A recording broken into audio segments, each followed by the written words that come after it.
Good morning, everybody. Welcome back to another beautiful morning. Welcome back to the channel. We are on my second load now. We're pulling out of an asphalt plant here in it's north side of Indianapolis. And we are bringing this load back up north. So hopefully everything today goes smoothly. Oh, I forgot. They had a big old tar spill right up here where these two guys were.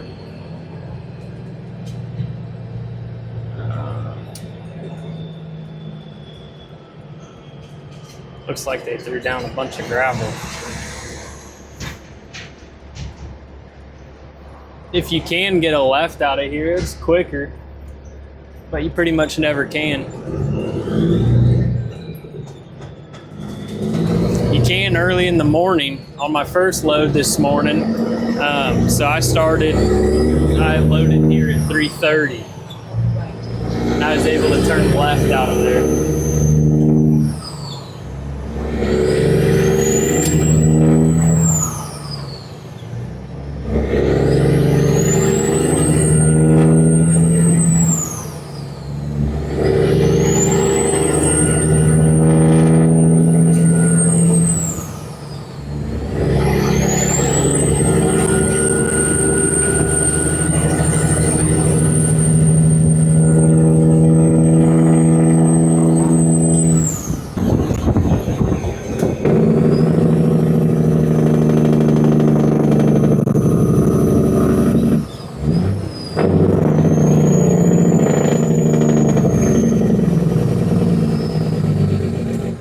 Some Jake brakes, make sure everybody's awake, paying attention. Come on.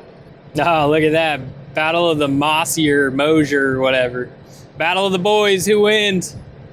Looks like right lane won.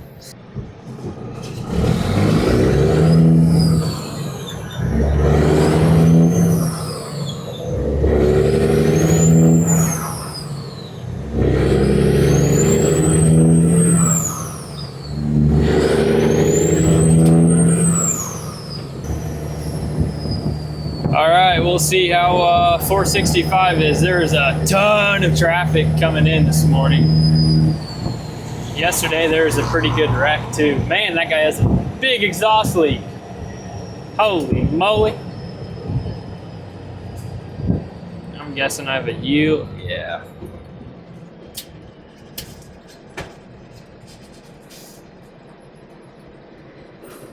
There we go.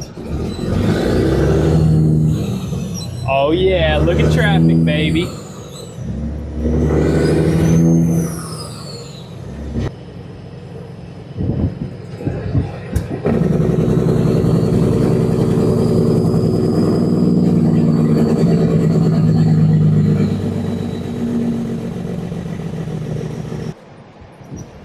They're not gonna let me in. 65. I don't really want to be around them anyway. Look at that car. Thank you, buddy.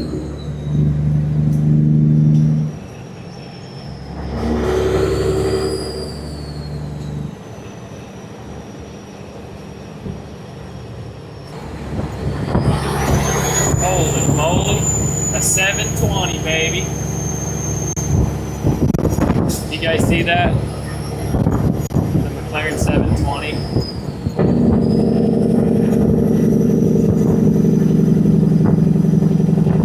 Now you'll be able to see him. Come on.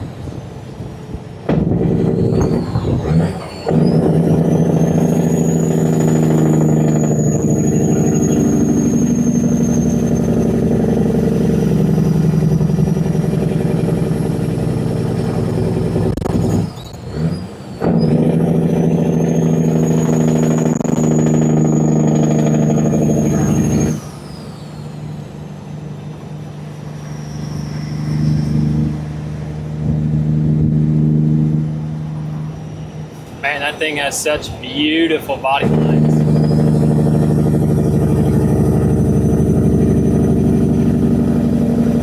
Well, in case you guys couldn't hear me, hopefully you can now. This is my second load today. My first load We started at 3 o'clock. No, we were loading at 3:30, so we would have started about 2. First load of tar, hot oil, asphalt, whatever you want to call it. So we've already got our first load in. Everything was just so dark. I mean, running at night, early morning, obviously everything's dark, but YouTube doesn't do me any favors when I go to edit the videos. It's so dark, you can't hardly see anything. No matter how I adjust the exposure, it just never looks right. So I just decided, I'll just record in the daylight. So I will walk you guys through hauling hot oil today, hot tar, hot asphalt, whatever you want to call it. I think the BOL says hot asphalt. Man, that 720's gone. I don't know where he went. I don't see him at all though. He was kind of swimming through traffic too. It was cool to see him. I don't know, that's the color I would choose if I was buying a 720, but I'll never have money to buy a 720, so I guess I don't have to worry about that, eh? Tell you what, I have a lot of respect for all of you guys that drive through big cities like Atlanta or Dallas, all the different big cities in the United States. A lot of respect for you guys, because I hate it. I hate driving through Indy. My truck has gotten so beat up going through Indy. A couple weeks ago, I clipped a platform, one of the platforms that we load oil on. It wasn't latched all the way up, and the smokestack clipped it, dented it all in. And then the day before that, there was an accident on, I think it's called Emerson. I don't remember what the road name is, but it was a main road. And it's all a truck route. There was an accident there, and the cop was diverting traffic around it, and he wanted me to go out and around. So I parked and asked him, I was like, brother, this has got to be a truck route. Otherwise, I'm not going to be able to make it. And he's like, oh, you're fine. So I turned down the road, and it turned into an 11,000 pound road with signs that said no trucks. And it said that for a reason. So I have no idea why the cop sent me down that road, but he did. And I ended up getting stuck. It came to a T intersection. You know, those intersections kind of like that. And I was supposed to turn left, and there was just not enough room. It was a one-way, the road that I was on. And then this was like bi-directional, like a 2-lane road. And could not make it. Nobody would back up. Nobody would give me any room. I sat through 4 light cycles, and in that time of sitting there, I forgot that there was a curb right in front of me, and I ended up hitting the curb with the bumper. Now, thank goodness it didn't do any damage to the bumper. It's bent. If you look super close, you can tell it's bent. Otherwise, you can't even tell. So I got super lucky with that. Wow, that guy's really close to me. And we're gonna get guys like this guy. He's gonna cut in front of me. Almost guarantee it. We'll see. Oh, look at that. Winner, winner, chicken dinner. Come on. Now we should be mostly through traffic. Typically 31 north. It's not bad in the morning. It's bad in the afternoon. 31 south coming into Indy. There is a ton of traffic. We'll see if you guys can see the trailer bounce. See that? Good old Indianapolis roads, baby. Come on. Before we get too much further into the video, I want to give a huge shout out to John at Shoreline Truck Parts. John at Shoreline Truck Parts, he sold me a heater box for the truck. My old heater box was all rusted and really bad shape. And last year, I had a very hard time keeping my windows in the truck defrosted because there was just not enough airflow coming out of these right here. Even on high, there was just not enough airflow. And I can confirm the low setting on this. Here, I'll just turn it on real quick. Can you guys hear the air? You probably won't be able to hear the blower motor, but you probably could at least hear the air. Well, the air that comes out of it now on low is very similar to what it came out at when it was on high with the old heater box. So I am very, very, very impressed with the Shoreline heat box in the kennel. So again, huge shout out to John at Shoreline Truck Parts. I heard about them. I was reading forums about what to do because the AC in the truck, it was cold, the air was cold, but it wouldn't blow out hard enough to keep up if it was over, I know this specifically, if it was over 87 degrees, the truck could not keep up.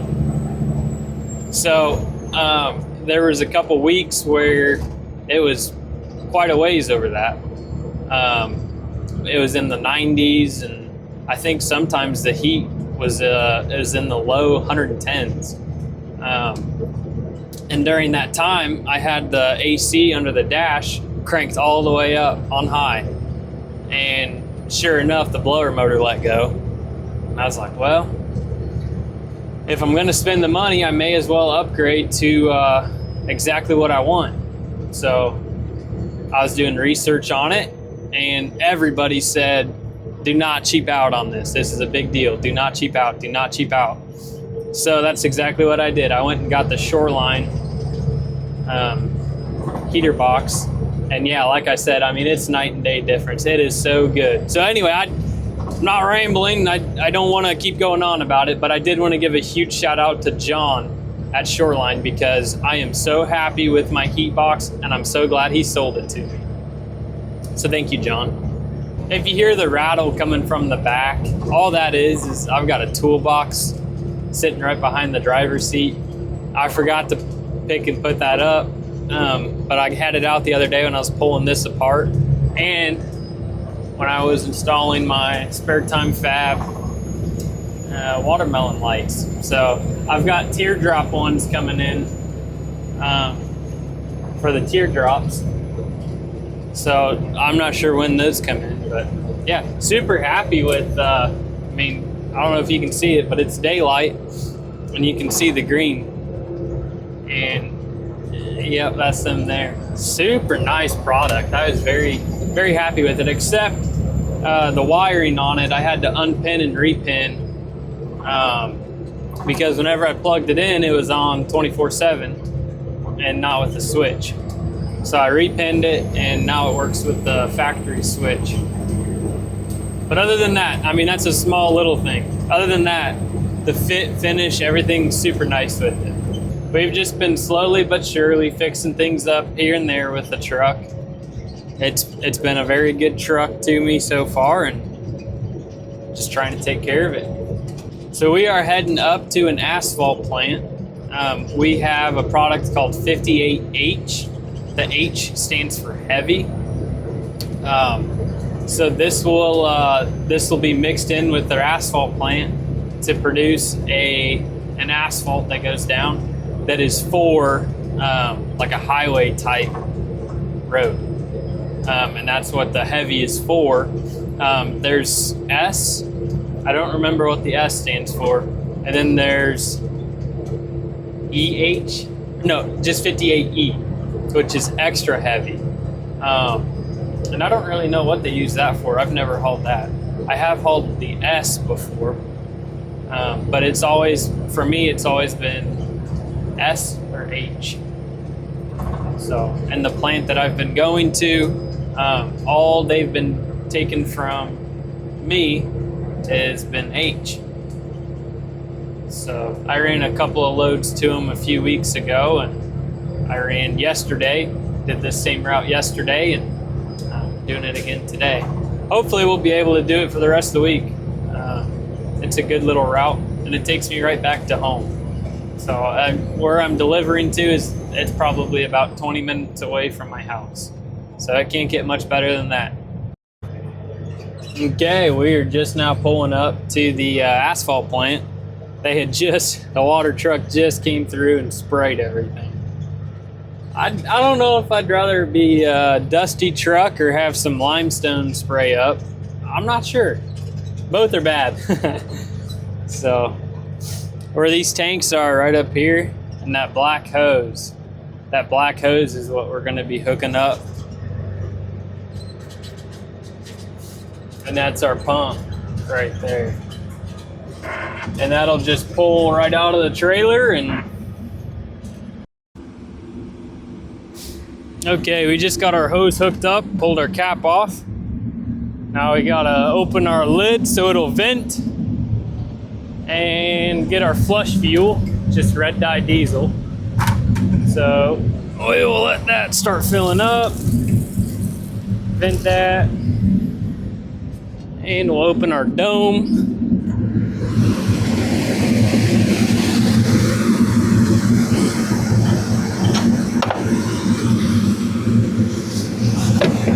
There she is.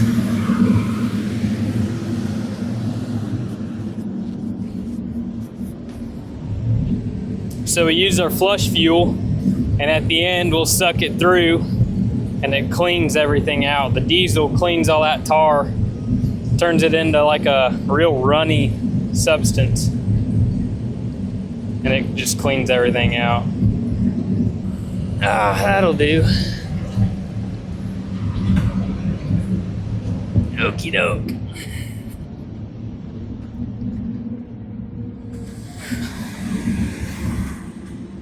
And he wants this in tank number 4. So we'll go over here, flip the ball valve for 4. We'll start our pump. All right. We got this ball valve opened all the way up. That vent is shut off. The pump is going, and we're dumping into our proper tank. Another easy day, baby. All right, we were able to get unloaded and got all that off, and we skedaddled on out of there. So basically the only thing you have to do once you get your hose hooked up, you open your lid and get your flush fuel, bring your bucket back, and that's pretty much it. Turn the pump on, and that's all there is to it. And then when you're getting ready to unload, all you do is pretty much opposite of once you're done with unloading, you're doing the opposite. You go over and once it's done sucking, that hose will bounce. Typically let that bounce for a couple minutes, make sure you get everything out, then flush fuel. And then I like to shut it off so it creates a good suction, turn it back on, and then just kind of do that with your valve in order to finish sucking all of that through into the pump. And then once you go through with all of that, you walk over, you shut the handle on the pump, let it run for a second or two more, shut the pump off, and then close your handle for the drum that you're filling. And that's it. Come back over, pack everything up, roll on out of there. So the big thing with hauling the asphalt is you got to make sure you have long sleeves on. Always have your long sleeves on. Even if like there's a couple different plants where they're pretty relaxed on their PPE. Well, even if they are, in my opinion, you're just asking for trouble if you don't put long sleeves on. Because it just takes one little long strand of the asphalt to get on you, and it'll just sit there and burn and burn and burn and burn and burn. It's hot. It's 350, 400 degrees maybe, somewhere in there. It's hot stuff. So yeah, you don't mess around with that. So I always have long sleeves on, even if it's not required. And then once I maneuver the hoses, I take my gloves off. I always have my hard hat and face shield on though. And yeah, that's pretty much all there is to it. It's really straightforward doing the asphalt. It's honestly super and I enjoy it. It is kind of hard to keep the trailer nice. The truck's not super hard to keep nice because most of the time you're not really doing a whole lot with the truck, but the trailer is kind of hard to keep nice. I keep a spray bottle of mineral spirits, and whenever I'm done, if I get a stringer is what they call them, it's when the asphalt kind of strings out and makes a long band. Whenever you get the stringers or drips or anything, spray some of that mineral spirits down, wipe it up, and it comes right off. As long as it's fresh, it comes right off. So if you let it sit for more than a couple hours, it's pretty hard to get out of there. So I'm getting pretty close to parking, and today's verse of the day is Matthew 11:28. It says, "Come to me, all who labor and are heavy laden, and I will give you rest." I needed to hear that today. I don't know if you guys needed to hear that, but I needed to hear that. Yesterday I started at 1 o'clock. Today I started at 2 o'clock, and I just feel really tired. So I needed to hear that today. Maybe some of you guys did too. Anyway, that's going to conclude our video today. Thank you guys so much for tagging along. I hope you guys all have a blessed day, and you stay safe out there. Take care, guys. Bye.